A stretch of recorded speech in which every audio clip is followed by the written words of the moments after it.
আসসালামু আলাইকুম। যে যেখানে আছেন, ছোট বড় মাঝারো সেজো, ভাইয়েরা বোনেরা চাচিরা খালারা, আশা করি ভালো আছেন। আমিও দুঃখিনী, আপনাদের এক বোন মাঝে মধ্যে উড়াল হয়ে চলে যায়, আবার উড়াল হয়ে নিজের বাসায় ফিরে আসি।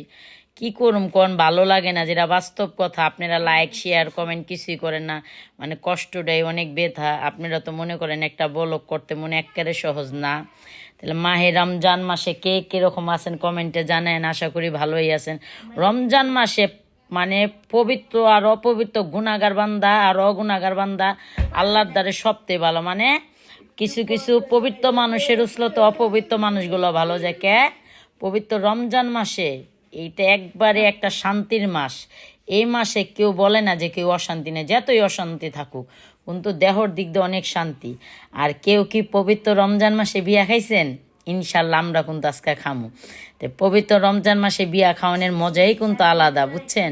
রান্না নাই, বাড়ি নেই, ইফতারির কোনো মনে করেন কোনো জোর জমালা কোনো ভেজালই নেই।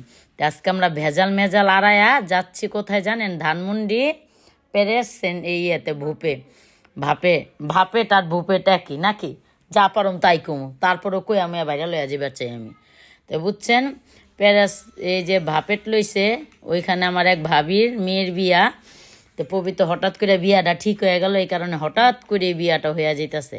আর আমরা হঠাৎ বৃষ্টির মতন দাওয়াতটা পেয়ে গেলাম। আমার কিন্তু খুবই খুবই খুবই মজা লাগতেছে। মাইসে করে মার্কেট রোজান মাসে, আর আমরা খাই কি বিয়া। কি মজা, এটার মজাই আলাদা। রোজার মাসে এই বিয়ার না খাইলে বুঝতে পারবেন না যে কতটাই শান্তি। তা আমি কিন্তু 4 মাস পরে বলকটা ছাপতাছি। কিছুদিন না, মানে বলক ছাপতাছি 4 মাস পর। কেন আমি কিন্তু কিছুদিন আগেই বলক থেকে একবারে সইরা গেছিলাম, যেটা বাস্তব কথা। আমার মন দিল একবারই নষ্ট হয়ে গেছে গা। যেটা মানে আমি এতই পরিশ্রম করতেছি, কোনো ফলাফলই পাই না। এই কারণে আমার অনেক কষ্ট লাগছে।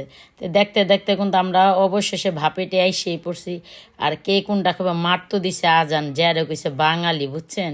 সারাদিন মুখটা তালা মেরা রাখছিলাম, হপায় যদি মুখটা ছুটতে পারে। তো কে কী খাবে, তা আমার প্রিয় খাবার হইলো অন্থনটা, যেটা বাস্তব কথা। আমি আগে কতটি অন্থন নিয়ে নিছি, স্যুপ নিয়ে নিছি, আমার যা যা খাইতে মন চায় আমি সবই নিয়ে নিতেছি, যেটা বাস্তব কথা।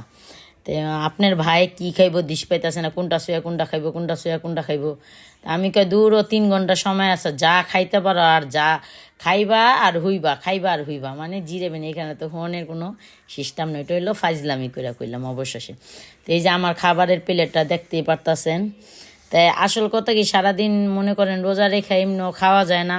আর এক কথা হইলো, আমরা কিন্তু এতটা ইস্পাট না খাওয়ানোর প্রতি, যেটা বাস্তব কথা। সচরাচর ইনশাল্লাহ খাই, এরকম খাবার খাই বাসায়। তো এটা কোনো কথা না, কিন্তু খাবারটা একসাথে কখনো এরকম দেখি না, যেটা বাস্তব কথা। মিশা কথা কয়ে লাভ নেই। এসব খাবার সচরাচর আমার ঘরে কম বেশি সবসময় খাওয়া হয়, একসাথে তো এত পদের খাবার কখনই খাই না। তো মনে করেন একসাথে এত পদের খাবার দেখা মনে করেন শখ লাগছে, কিন্তু খাইবার পারিনি কা। মানে ভালো লাগছে, আনন্দ লাগছে। দেখেন আপনার ঘরে যে একদিন দেখবেন 2-3 পদের তরকারি, ওদিন ভালো মতন ভাত খেতে পারবেন।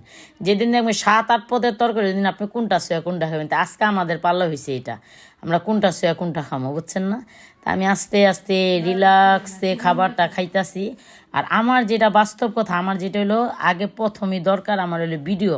তো আমি ভিডিওটা খুব সুন্দর করে করতেছি। যে আমি 1 বাটি স্যুপ নিয়ে আইছি, যেটা বাস্তব কথা, আমার স্যুপটা অনেক পছন্দ। তার সাথে নিচে এলো আপনার অন্থন। আপনার ভাই কোথাছে ডলি তুমি আমাকে, না না না তুমি আমার বাদ দিও না, আমি যা খাই না খাই ওটা তোমাদের ব্যাপার, আর এটা হইলো আমার ব্যাপার, আমি স্যুপটাই খাবো। তো স্যুপটা তো খাইলাম বইন ভালাই, খায়া তো পেটটারে ট্যাগা করে লাইছি। 1 বাটি স্যুপ খাই, আর তো কিছু খাইতে পারি না। ওখানে লাগে অস্থির লেগে গেতাছে। পরে এক কোনায় যে খাওয়া দাওয়া কইরা এক কোনায় যে তা ভাগ্নির বিয়াতে ঠিকই আইসি, ভাগ্নির বিয়াতে কোনো আমি ভিডিওটা করতে পারি নাই।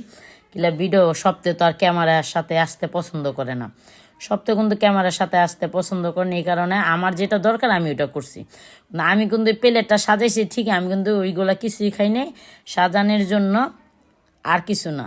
মানে এটা দেখো আনছি অন্যজনে, আমি দেখেন। তা আপনার ভাইয়ের সাথে একটু আমি আবার হাই হ্যালো করে নিতেছি। দেখেন মডেলটা কি করতেছে, মাশাল্লাহ মাশাল্লাহ বলবেন। আমি অসুন্দর হলে কী হইব, যেটা বাস্তব কথা। আমার আবার কোনো ভালো কাপড় চোপড় পিনলে আমি আবার অসুস্থ হয়ে যায়, বেশি দিন টিকতে পারি না। কথায় আছে না, কুত্তার পেটে ঘি হজম হয় না, এমন নিলাম। তো আমি পোস্টটা কিনেছি। আর পোস্ট নেওয়ানের কথাই, যেটা বাস্তব কথা, আইসি পোস্ট নেওয়ানের জায়গায়, যে ভাবো যেন না। তো এখানে যার যার মতন হ্যাঁ হ্যাঁ ব্যস্ত, আর আমি এলাম আমার বলক নিয়ে ব্যস্ত। তো এখানে কিন্তু সব কিছু হয়ে যেতেছে এক এক কইরা। তো আমি ভিডিও করুম না দেখা, মানে ভিডিওর ভিতর সব তো আসা পছন্দ করে না। তো দেখবেন বড় বড় সেলিব্রিটিরা কিন্তু দৈনিক বলক দেন, আর আমিও কিন্তু কোনো অংশের রাকিব হোসেনের থেকে কোনো অংশে কম না। আমিও তো একটা বড় ধরনের সেলিব্রিটি। তো এই কারণে কিন্তু আমার ভালোবাসার মানুষের সামনে আমি মাঝে মধ্যে চলে আসি। ইনশাল্লাহ হবে আমি দৈনিকই বলক দেওয়ানোর চেষ্টা করুম। তো ভালো থাকবেন, সুস্থ থাকবেন, পবিত্র মাহে রমজানে ইনশাল্লাহ আল্লাহর পবিত্রতা রক্ষা করানোর চেষ্টা করবেন। আসসালামু আলাইকুম। লাইক শেয়ার কমেন্ট করে দিবেন।